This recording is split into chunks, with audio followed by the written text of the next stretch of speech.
Alright, hello everyone. Grandpa Growth here from the General Zone. We're going to do another Theros block draft, and before we begin, I need to inform you we're going off the rails. We are force drafting 5 color. Basically what I want to be doing in every format, but now look at this pack. This is good for us. We opened a 5 color fixer. That's just, how can we go wrong? It's like they want us to do this. So, why do I like to do this? Who knows, man? If I knew, I'd explain it to you, but I really can't. So we're gonna be drafting the 5 color deck, partially for your entertainment, but mostly for my entertainment. Let's be real. What else is in this pack? Well, a lot of stuff that we don't care about. Quarry Colossus would be good, but it's not wheeling. Out of Need is probably the best card for limited, but it's not wheeling. What is gonna wheel? Market Festival. That's what we're all about. We would like some sigil fishies. We want font of fertilities. Any temples we can get. Basically, we're just trying to spike off as many of, of these as possible. Yes. We're probably not taking font of fertility here. We're probably taking banishing light. It's just a solid removal spell. It's easy to splash. We're gonna need a lot of removal in order to make this work. The the thing about playing crappy 5 color decks is like you need to be playing the best cards of each color and just have a chance. Like there has to be some reward, right? So the reward is that you get to play higher quality cards, hopefully, and you get to, just take the best card of every pack and jam it into your deck. And hopefully you get enough enablers like Font of Fertility to make it work. Now it's not cube, and you can't guarantee on just like opening a dual land in any pack or something like that. So we really do need to prioritize taking these cards when we see them. But I think that a removal spell of this caliber is just enough better that I'd want to take it here. Bearer of the Heavens. Right? Right. Yeah. So looking at this pack, I don't like anything. Really, basically everything's bad. Renowned Weaver is probably the best card. Acheron Linebreaker is okay. Playtest Board not bad. No, I don't like either of the black cards. This card is pretty strong, but I don't think that we're actually ever going to be able to leverage it. What are we going to do? Discard our 7 drops to go find other 7 drops? No, I don't think so. Um, I'm going to take Renowned Weaver here. We definitely are going to need early plays, and this deck tends to be base green. Alright, here's how you do it. Riddle of Lightning? Absolutely not. It has a double color requirement. It just cannot be played. We want Font of Fertility. Yeah, that's right. We broke the format. Grandpa, how did you do it? Well, I just took every Font of Fertility over Riddle of Lightning. You're welcome. You are welcome.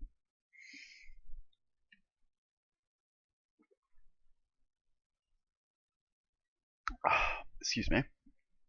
So, how did I get onto this bandwagon? It started uh, with playing Cube, definitely. I just love to play wonky multicolor decks, and in Cube, that's totally possible. But in most formats, it's not desirable to be playing many colors because you'll never be able to get your mana right. And that's true here. This is not a good format to force 5 color. Return to Ravnica was okay, but the card quality was so low that you never really got paid off. You just had to you needed to open bomb rares, and you just really were playing that color. What do we have here?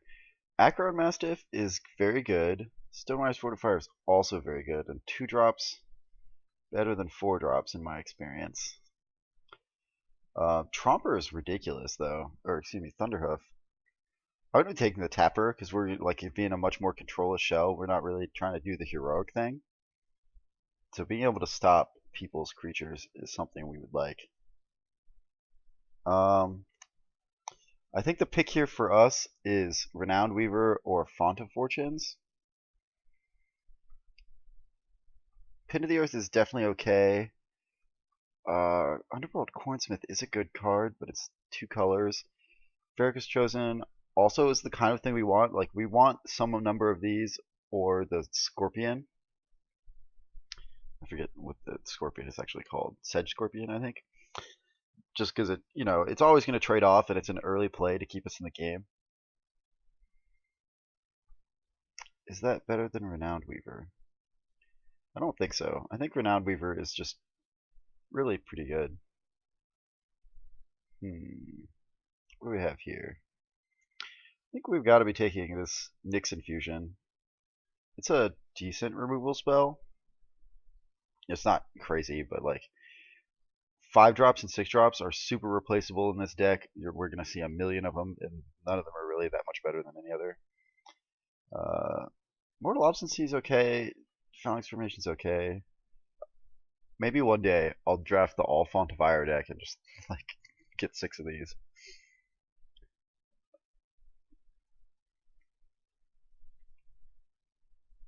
Market Festival? Yes. Yes. The linchpin in our strategy. We can't win without Market Festival. Oh, Quarry Colossus came back? I can't take it over Market Festival. Market Festival is just too important to this deck. It is the enabler. And yeah, that's rewind it back, look at the tape. You want to see success? Market Festival over Quarry Colossus. And Quarry Colossus wheeled. How did that happen? I'm gonna take God Hunter Octopus. No real reason. I'm gonna take Armament of Nyx. Yeah, not close. It's a pseudo removal spell. There's a lot of those in this format, like either bad removal spells like this, or removal spells that sometimes work and sometimes do other things. Examples. That's fine. We're gonna need some number of those. The key to drafting this is like getting a lot of removal and getting a lot of like awesome fatties of different colors. Just like taking every sweet rare you open. This does not count. So where are we at after pack 1? Well, we opened a sweet rare, which definitely helps us. We have 1 Font of Fertility. We'd like to have more of those, but that's okay. We did sort of give up on having one to take Oblivion Ring. No, well, we need a forest too. But we did get 2 Market Festivals. Overall, I would have liked to have maybe 1 or 2 more enablers, but we didn't really like pass them, It's not like we didn't take them. I still agree with taking Vanishing Light over Font of Fertility number 1. So looking at this pack, the middle pack, Born of the Gods, typically not very good for fixing. But what do we have here? Uh, oh, it's so perfect. It's just perfect. We need more color fixing, and we're gonna get it. This is crazy. It's just crazy. Taking this over Sudden Storm, Glimpse of the Sun God. Revoke Resistance is very good. Overall, this pack is pretty weak, though. Like, the War Chanter is good, the Sudden Storm is good. I don't know if Sangomancy is good. We won't be able to use it because we don't have enough Devotion to Black. One other thing to say, Font of Fortunes, which we didn't get one, but it can be replaced by Divination in this pack. And you do need some number of these kind of cards because card advantage is important. We can't compete on just pure card quality at the bottom of the curve, so we're going to have to hope to overwhelm them with card advantage late. So what do we have here?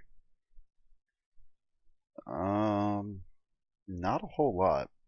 Satyr Rayfinder is okay. I think that's what we're going to be taking here. I believe that is the pick.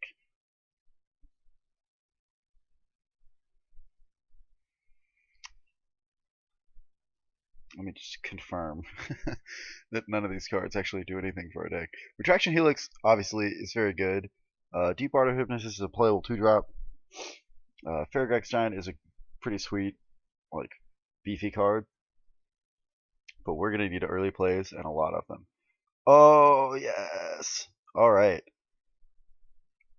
Peregrination is the uncommon that you would want to see in this deck. It is just, it's the worst Kodama's Reach ever, but we need it. We also need to start opening sweet rares, but we'll get to that in a minute. So taking Peregrination, what do we have here? Ornithark? Who passed this card? This is how you win. People open up cards that aren't in their colors, they pass them to you, you take every good card, and hopefully cast it. It takes a true pro to know when the Peregrination archetype is open.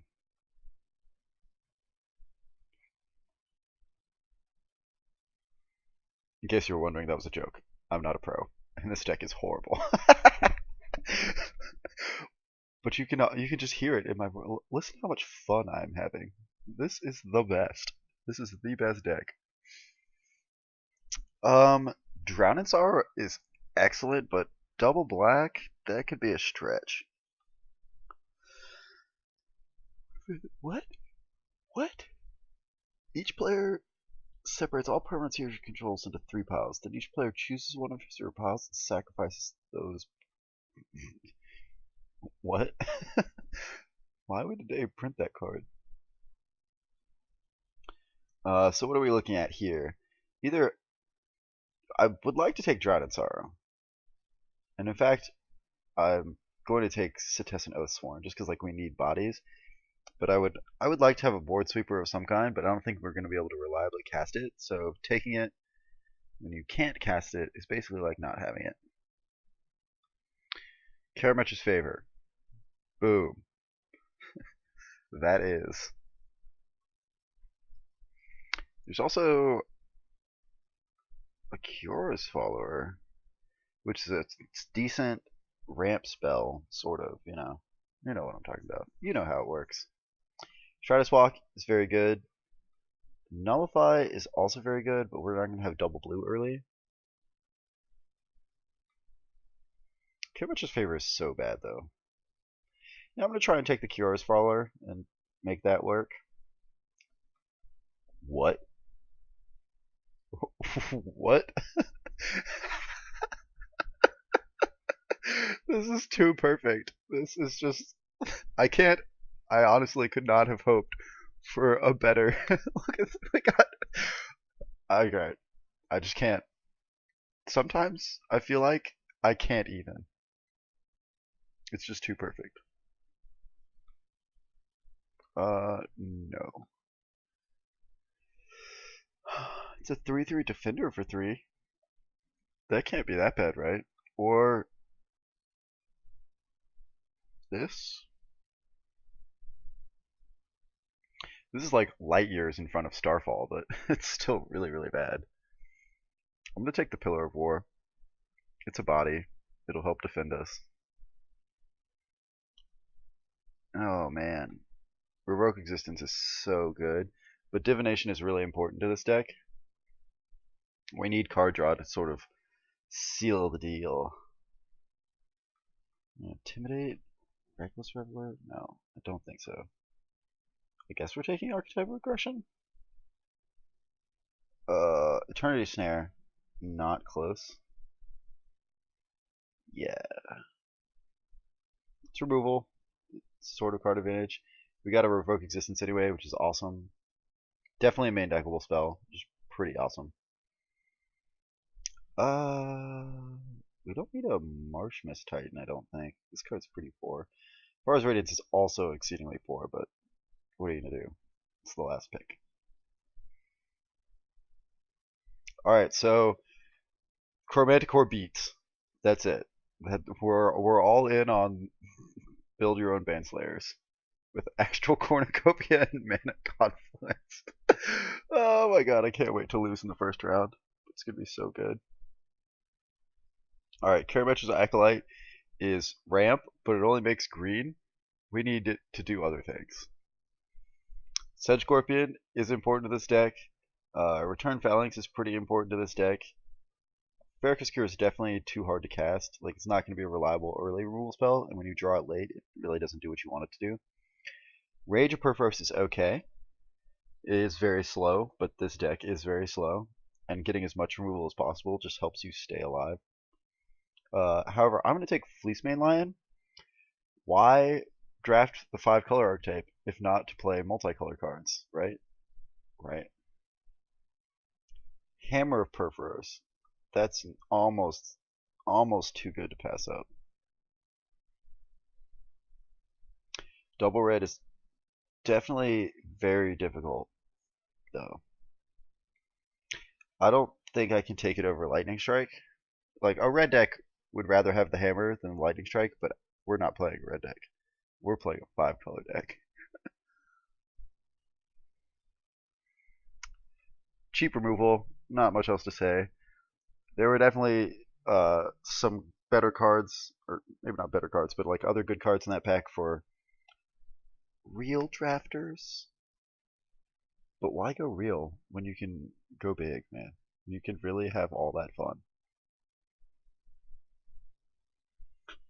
People are taking too long to pick out their packs from the booster, or their cards from the booster packs, because, you know, draft is hard, man. It's just so hard.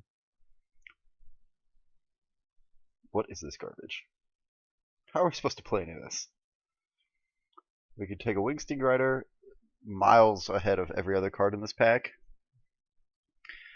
We could take Battlewise Hoplite, but that's just, it's like even harder to cast, and it's pretty much the same thing except it doesn't fly. Gainsay is kind of irrelevant. Martial Returned is relevant, but not nearly good enough to take over Wingsteed Rider. Shredding Wind's also definitely a playable card, like a main deckable card. One. I can never see putting 2 into my deck. It's kind of intended to be a sideboard card, but there's enough good flyers that you want to be able to remove in game 1, like Wingsteed Rider or any of the Sirens. There's also like 4 mana flyers. Yes! Gigantic fatty rares? Totally. Opaline Unicorn is definitely part of this deck. We need 1 or 2 of these, and like Nile's Presence. That's just like the mechanics of our deck. We need the gears to make it work. But these like sweet multicolor cards like Sentry is kind of what we're here to do. Like, we're here to be able to cast as many of these cards as we can.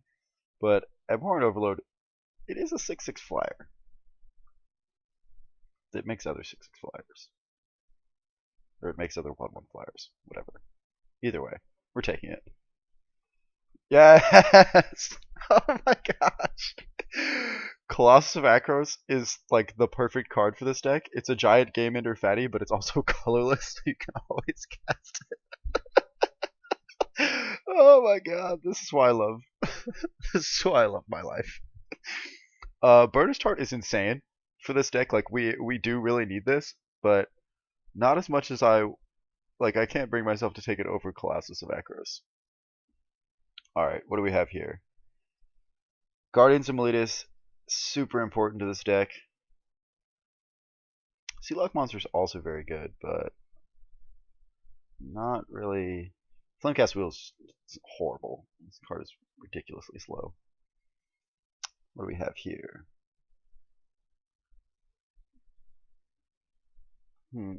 Scholar of Athreos versus Coastline Chimera.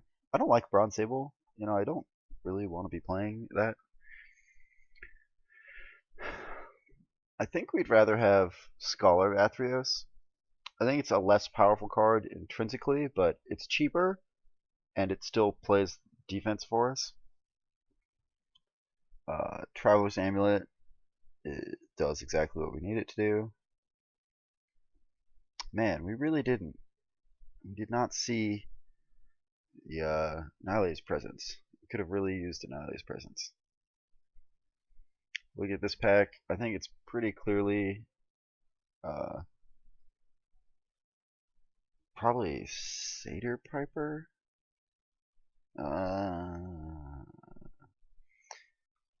Vanquish the Foul? I don't know. Like, all these cards are so weird. I'm going to take Vanquish the Foul. What do you have for Mnemonic Wall? Type Sort. Oh, that was a bad idea. Just Divination, really? And, like, some weird removal spells? It's either that or Thassa's Bounty. I'm going to take Mnemonic Wall. We'll take a March of the Return to power up our Mnemonic Wall. This isn't a creature or an enchantment? No, I don't think so.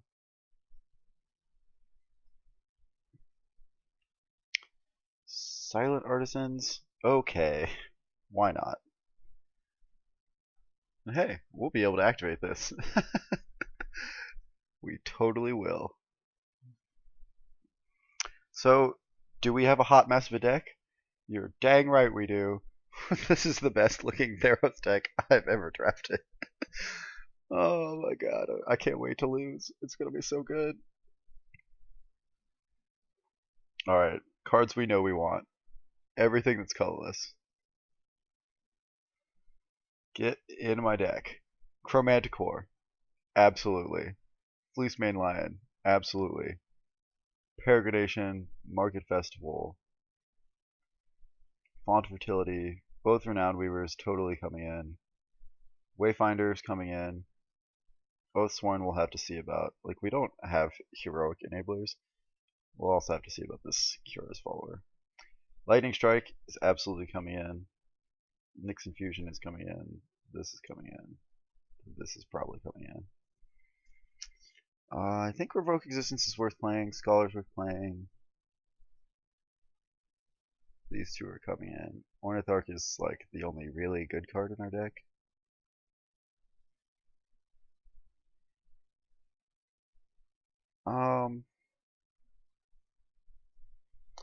Yeah, I think this is what's on the outside. Eternity Snare is awful slow. And there's actually like some amount of things that untap. So it's not a guaranteed lock. Armament of Nyx. We definitely need these. I'm gonna leave Vanquish the Foul out for right now. So let's pause by convert a mana cost. And let's do some quick rearranging here.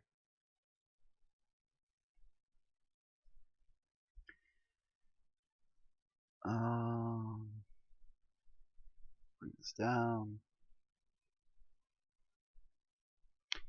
So most likely what we're going to be doing is cutting the double colored cards where possible, which doesn't really look like we have too many of those. Winged Sea Rider is a potential cut here. These are spells. So is this. We don't have any 4-drops. Yeah. So we're going to go through and we're just going to cut. This is probably a 3-drop too. Cut the hardest cards to cast.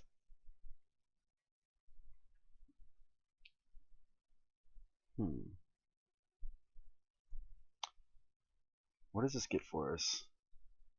It's back Lightning Strike, Peregrination, and Divination. And March of the Returned. I don't think that's enough. So Mnemonic Wall is gonna go. I think Winged Sea Rider is gonna go.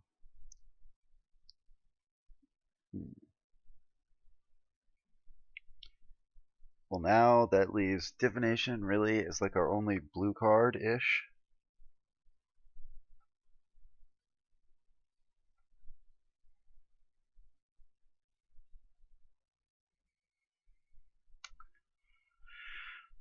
It's tough to say. Abhorrent Overlord is definitely kind of the card that I want to cut for color requirements, but it's also like how we're planning to win the game, so I don't think we can justify doing that.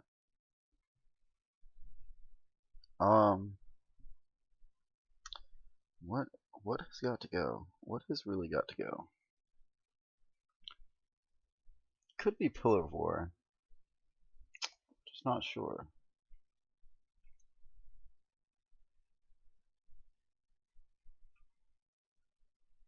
Well, I'm gonna finish deck building, and then I'll come back when I have it all figured out. Alright, so this is what we ended up playing. I'm cutting the March of the Returned. I want to keep the Fleeceman Lion in, and I think in the general case, Divination is going to be better than March of the Returned. I could definitely see making this swap against a more removal heavy deck where we need to get, like, we need one of these cards to win, and if we mill it with Satyr, Wayfinder, or if they have a way to deal with any of them, we need some way to get it back. So I could see making that swap at some point. The mana base, 2 swamps, 2 plains, 1 island, 1 mountain, and 9 forests, which I think should be plenty. We only ever need single green. Green is like the most important color for us to have early, but we only ever need one of it because one will allow us to get like an infinity of colors. And I'm playing 16 land, predicated on the idea that we have both Font of Fertility and Traveler's Amulet, which are basically like slightly more expensive fetch lands. But we do have plenty of ways to get extra mana in Cornucopia, Market Festival, and Peregrination. So as long as we can get to 4, we can sort of get beyond 4. And, getting to 5 or 7, not really that hard. I think the trick is surviving the tempo decks. We are very likely to get run over by a tempo deck. So we're going to submit this, and I'll see you for round 1.